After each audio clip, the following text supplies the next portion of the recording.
नमस्ते, मैं doctor S के शर्मा आपका स्वागत करता हूं हीट एंड मास ट्रांसफ़र के इस वीडियो में।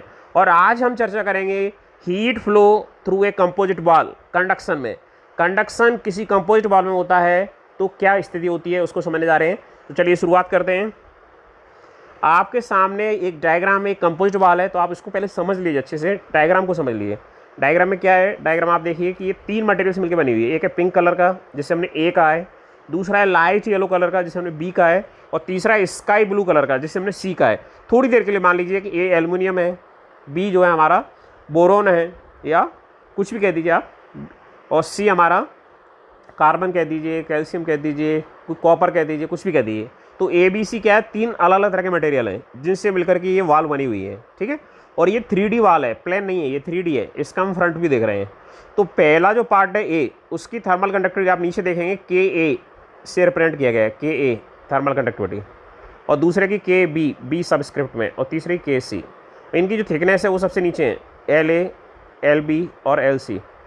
1 से 2, 2 से 3 और 3 से 4। तो फिर देखिए जो 1 आपकी सरफेस है, दीवार की जो सरफेस है 1, उसका तापमान T1 लिखा हुआ है। और 1 जो आपका ए और बी का इंटरफेस है 2, उसका तापमान T2 लिखा हुआ है। और बी और सी का इंटरफेस है, उसका तापमान T3 है। और जो राइट सरफेस आपकी सबसे 4 सरफेस है, उसका तापमान T4 है। और ये जो लाइन दिख रही है आपको, ये लाइन, ये टेम्परेचर प्रोफाइल दिखा रही है, मतलब टेम्परेचर गिर रहा है, तभी तो हाई से लो की हीट फ्लो होगी, ठीक है। और ये Q हमारी हीट फ्लो रेट है। इधर Q आया, इनपुट हुआ, और इधर Q आउटपुट हुआ, Q बाहर गया है।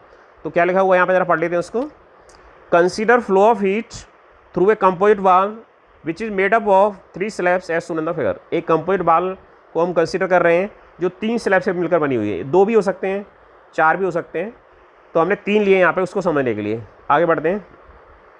Late A is equal to क्या हमारा, area of cross section through which heat is flowing. A हमने माना वो एरिया क्रॉस सेक्शन है जिससे हीट फ्लो हो रही है। L A, L B, L C आपको डायग्राम में दिखाया था हमने नीचे। Thickness of slabs A B and C respectively. K A, K B and K C thermal conductivities of slabs A and B and C respectively. A B और C की ये thermal conductivities हैं, ये डायग्राम में आपको दिखा चुके हैं।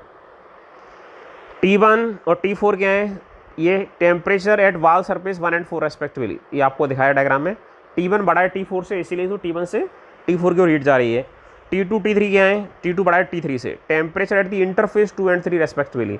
आपने देखा कि 2 और 3 जो है वो इंटरफेस है हमारे, और उन पे जो तापमान है उसे T2 T3 से रिप्रेजेंट किया है। और T2 बड़ा है T3 से, तभी से 2 से 3 की ओर हीट का फ्लो होगा। चलिए आगे बढ़ते हैं हम। Since the quantity of heat conducted through each slab is same, so by Fourier's law we can write. प्रत्येक स्लैब से गुजरने वाली हीट समान है, इसलिए हम क्या लिख सकते हैं, जरा डायग्राम में देखें, इसको समझें। ये हमारी ए पार्ट से गुजरने वाली हीट है, this K A into A T1 minus T2 upon L A. ये हम देख चुके हैं किसमें, कंसेप्ट ऑफ थर्मल रेजिस्टेंस वाला जो वीडियो है आपका, उसमें आप देख सकते हैं। तो के A into A Fourier law लगा दी हमने। T1 माइनस T2, ए पार्ट में टेम्परेचर ड्रॉप कितना है हमारा, T1 minus T2 upon thickness कितनी है, एल ए। अब बी पार्ट में कितना है हमारा, k b into a T2 minus T3 upon l b thickness है सेकेंड पार्ट की। तीसरे में है k c into a T3 minus T4 upon l c, ये तीसरे पार्ट से। तीनों में कंडक्शन हो रहा है, तो तीनों का हमने क्या लिखा, इक्वेशन लिखा, फोरियर लॉ से लिखा। It is assumed that there is perfect contact between two surfaces at the interface and no temperature drop occurs at the interface। ये मानते हैं हम कि जो आपका इंटरफेस पे कांटेक्ट है वो परफेक्ट कांटेक्ट है, उनके बीच में गैस नहीं है, उनके बीच में गैप नहीं है। गैप होता है तो गैस भरेगी, उसमें हवा भरेगी या मिट्टी भरेगी, उनके बीच में गैप नहीं है, एकदम परफेक्ट कांटेक्ट है उनके बीच में। और वहाँ पे कोई टेम्परेचर ड्रॉप भी नहीं हो रहा है इंटरफेस पे, ये हम अज्यूम करते हैं। Now rearranging and rewriting the above equations as, वो जो इक्वेशंस हैं उनको हमने रीअरेंज किया और री राइट किया। ये थोड़ा ऊपर चला गया तो आपको समझ लेना है, कोई दिक्कत वाली बात नहीं है। वहाँ पे क्या है आप देखिए, T1 माइनस T2 बराबर आ गया क्यू एल ए अपॉन के ए इंटू ए, जो इक्वेशन मैंने लिखी थी उसको रीअरेंज करके लिख दिया है। T2 माइनस T3 बराबर आ गया क्यू एल बी अपॉन के बी अपॉन ए, और ये आ गया T3 माइनस T4 बराबर आ गया क्यू एल सी अपॉन के सी अपॉन ए। ये कहाँ से आपको याद होगा, जो इक्वेशन लिखी गई थी आपके सामने माइनस के ए, उसी से है।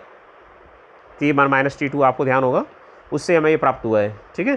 उसको रीअरेंज करके हमने लिख दिया है। अगर हम इन तीनों को ऐड करेंगे तो आप क्या होगा, आप देखिए T2 से T3 T2 कट जाएगा ऐड करेंगे तो, T3 से T3 कट जाएगा, तो लेफ्ट हैंड साइड में क्या बचेगा, T1 माइनस T4। तो अगली स्लाइड में हम ये करने वाले हैं, एडिंग इक्वेशंस 1, 2 एंड 3 ऐड किया हमने, तो लेफ्ट में क्या बचा, T1 माइनस T4 और राइट के सारे टर्म आ गए, QLA upon QA plus QA into A plus QLB upon KB into A plus QLC upon KC into A. अब आप देखिए ज़रा गौर से, इनमें राइट हैंड साइड के तीनों टर्म में Q कॉमन है, तो Q हमने कॉमन लेके लिख दिया, ठीक है। अब क्या करने वाले, जरा देखिए, इसका जो ब्रैकेट है, इस ब्रैकेट का मल्टीप्लाई हो रहा है Q में, इससे हम लेफ्ट हैंड साइड में लाएंगे तो क्या होगा, T1 माइनस T2 के T4 के अपॉन में आ जाएगा ये।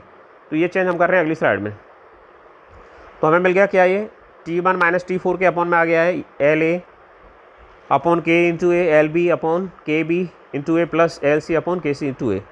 तो हम ऐसा लिख सकते हैं इसको, T1 minus T4 initial temperature minus final temperature, जो आपकी कंपोजिट बाल थी उस स्लैब में टेम्परेचर डिफरेंस अपॉन ये जो पहला पार्ट है L अपॉन K, ये थर्मल रेजिस्टेंस है A का, और LB अपॉन KB इंटू ए, ये क्या है, B पार्ट का, B जो स्लैब है उसका थर्मल रेजिस्टेंस है, और ये C पार्ट का थर्मल कंडक्शन रेजिस्टेंस है। थर्मल कंडक्शन रेजिस्टेंस का वीडियो आप देख सकते हैं हमारे चैनल पे ही, राइट। तो हम देख पा रहे हैं कि ये तीनों जो है स्लैब के जो पार्ट थे वो सीरीज़ में लगे हुए थे, तो जो रेजिस्टेंस आया रिजल्टेंट वो तीनों का सम आया सीरीज़ में। पैरेलल में होंगे तो पैरेलल जैसा आएगा।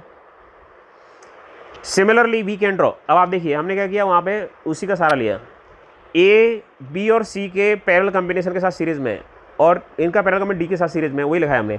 A पार्ट का थर्मल रेजिस्टेंस, ये B पार्ट का थर्मल रेजिस्टेंस, ये C पार्ट का थर्मल रेजिस्टेंस, और ये D का, तो इसकी इक्विवेलेंट सर्किट ये होगी।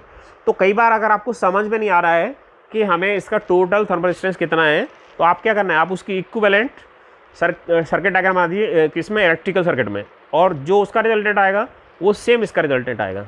तो ये एनालॉजी बड़ी मदद करती है आपको न्यूमेरिकल सॉल्व करने में, ये आपको ध्यान रखना होगा। Thank you very much for watching this video. अगर आपको कोई क्वेश्चन है, कोई डाउट है, कोई क्वेरी है, तो आप कमेंट सेक्शन में लिख के बताइए।